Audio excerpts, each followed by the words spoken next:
Hello mga katonggods! Welcome to Tita Mike's Kitchen. Magluto tayo ng pork mechado. Yes, buo ito. Ito yung isa sa mga version na madalas kumakain nung bata pa ako. Yes, so ito nga, bumili ako ng isang tipak na ganito ng baboy.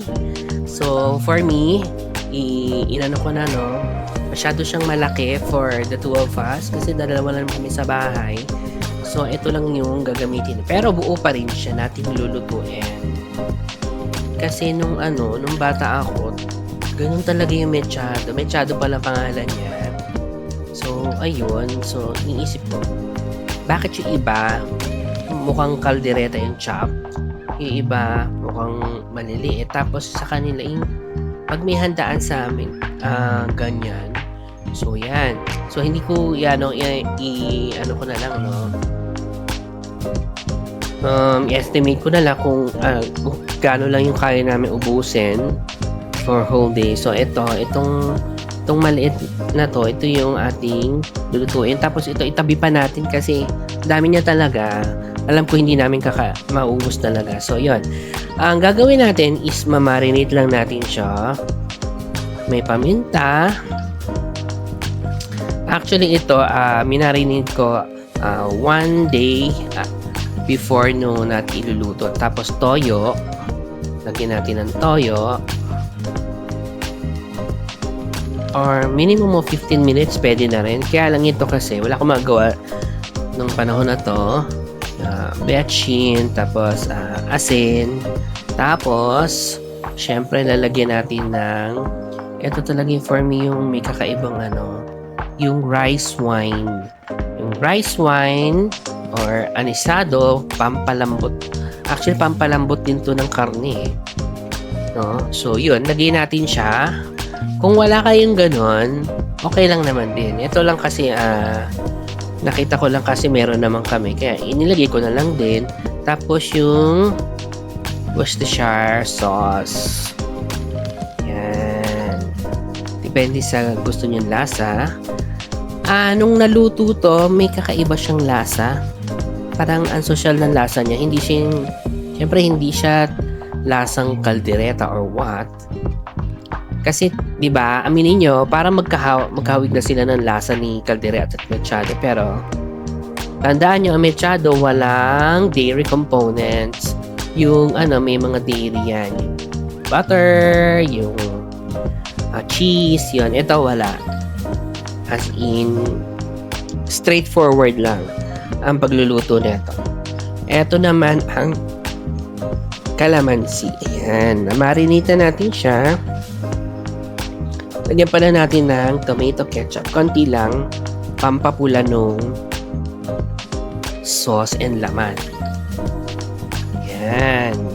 Pero kung yung banana ketchup, okay lang din. Wala kasi kaming banana ketchup. So, kung ano na lang yung available sa inyo. Go. So, yan. Siyempre, dapat nating lamas-lamasin ito mamaya. Konting sugar. Wala kaming white sugar. Ang tagal na namin hindi nag-white sugar. Puro brown sugar na lang kami.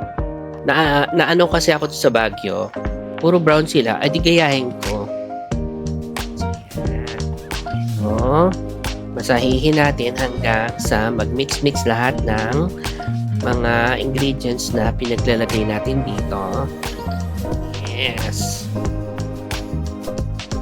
Ayun. After nating mamarinate, ito magluluto na talaga ako. Isi-sear natin yung kanyang mga gilid-gilid para magkaroon ng crust. Yan. So kung nakita nyo, diniretso ko na siya doon sa pressure cooker kasi matagal talaga tong pinalambot. Kasi nga laki ng tipak, di ba? So pressure cooker, umabot ako ng 2 hours. Kasi kung normal lang na iaabotin to ng 4 na oras, sayang di ba naman yung gas ko, okay na yun. Tapos mag-isa tayo ng bawang. Yan. Kaya mag-alala, hindi siya mapait. Ewan ko ba kung bakit hindi. And then, lagay na natin to. And then, Ibabalik natin yung kanyang sauce. Yan.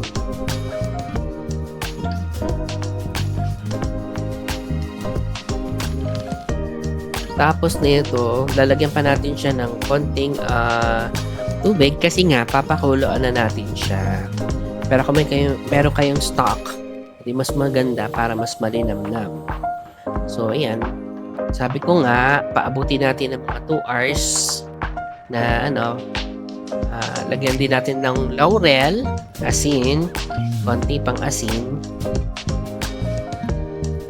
And then, palambutin natin siya. Pang 2 hours. So, ito na nga. Hindi ako, ewan ko ba, nasasarapan ako sa fresh tomatoes kapag may mga ganito. Yung mga tomato based na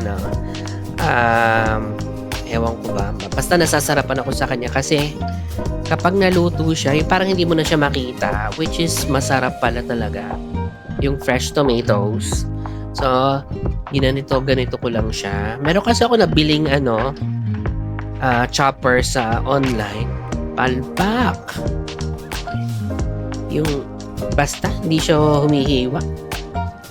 Ay naku, mag-ingat kayo. Madaming budol sa online. Anyways. So, ayan. O, diba? Medyo na siya. Pino na siya. So, pwede na to. Tapos, pinuhin din natin yung sibuyas at bawang. So, kita niyo naman malinis kamay ko ha. Basa-basa pa.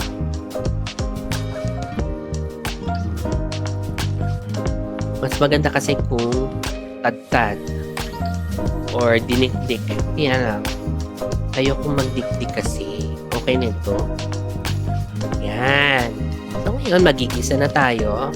Isa-isa lang natin yan sa mantika. Sabi ko nga, mechado, walang dairy components. Nilagyan nyo ng dairy components, kaldereta na yan. Basta ganun siya, mga guys. Tapin yung isang vlogger. Naniwala naman ako. Oo nga, no?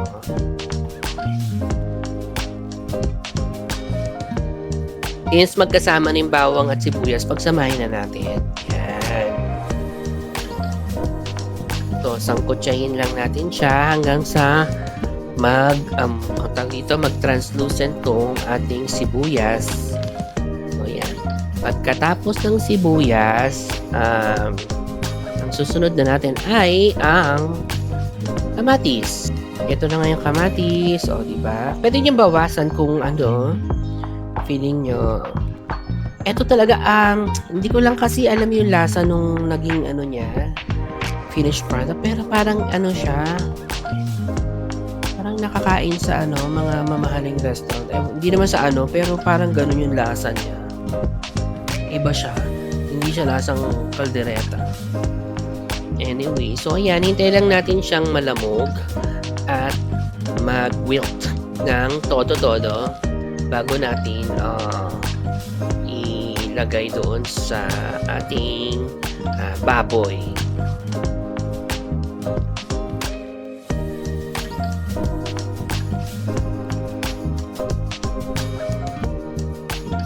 So, ito na nga. Pagkatapos niya, medyo lamog-lamog na siya, ilalagay na natin ang ating baboy. O, diba?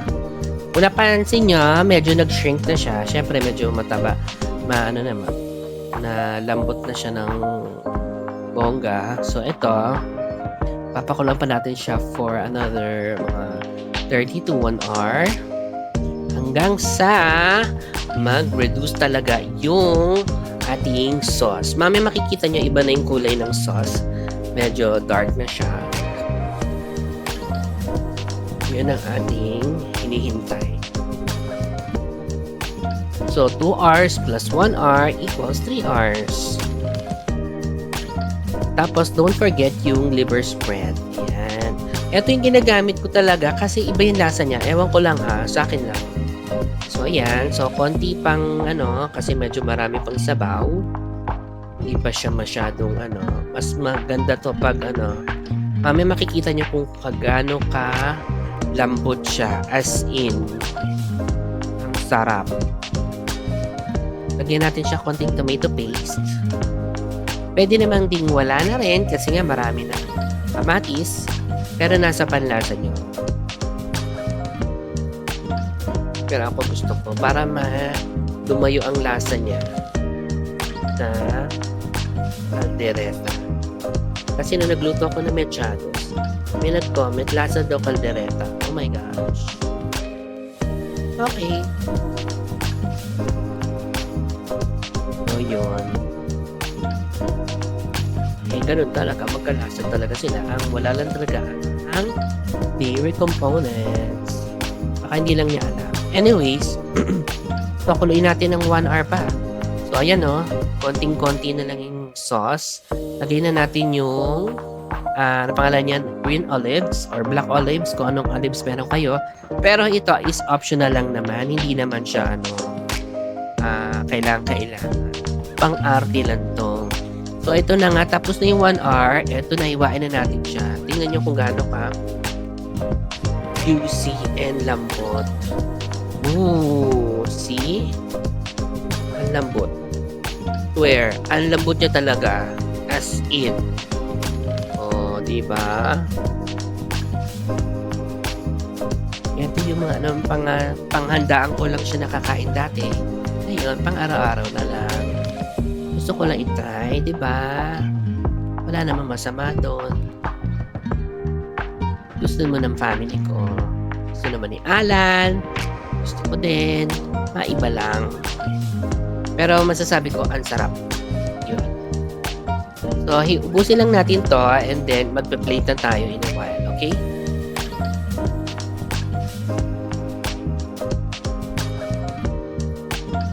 So, ito na nga. Magpe-plate na tayo. So, ito ay good for 2 lang. Siyempre, dalawa lang naman kami kakain dito sa bahay. Kaya, tansyado ko na yan. Promise, hindi namin... Actually, nung gabi, hindi pa rin namin naubos kasi sarap niya. Ewan ko ba. Tsaka hindi kami masyado malakas sa ulam. Sa Alan din. So, ako, medyo malakas. Nakadalawang slice ako. Kaya kasi ang dami ko talagang kumain ng kanin kesa ulam. So, yun. Katapos niyan, ayusin pa natin. Lalagyan na natin siya ng sauce. Wait lang. So, ito na yung sauce. Lagay na natin.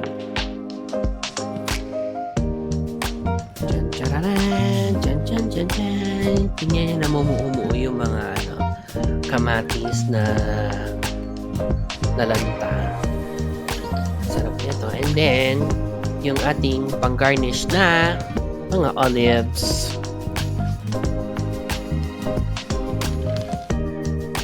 Nung una natikman ko, parang sabi ko, ay, kakaiba siya. Siguro may compare ko siya sa... Hindi ko talaga maalala. May nakain lang ako dati sa restaurant. Ganun yung lasa niya. Wow. Sarap pala ha. So, yun. Anyways. So, bukod dito, may maraming version tong mechado na to. Susunod naman, pag nagka-time ako, magluluto ako ng mechadong baka. Yung minitsahang baka talaga siya. Malalaman niyo kung bakit may mitsa. Kaya nga mechadong baka. Yung susunod nating lulutuin. Anyways, kung gusto niyo malaman pa yung ibang pinagluluto ko dito, check nyo lang ang aking channel. Marami dyong videos na baka makatulong sa inyo. Masasabi ko lang, ang sarap nito. And don't forget to subscribe also on the Adventures of Warren Asher, Tito Mike's Kitchen, Extinct Bricks, Ibitoy Universe. Teka lang, linisin ko lang. Ang dumi. So, yun na nga. So, see you again next time. Maraming salamat sa panonood. And please, don't forget to subscribe. Bye!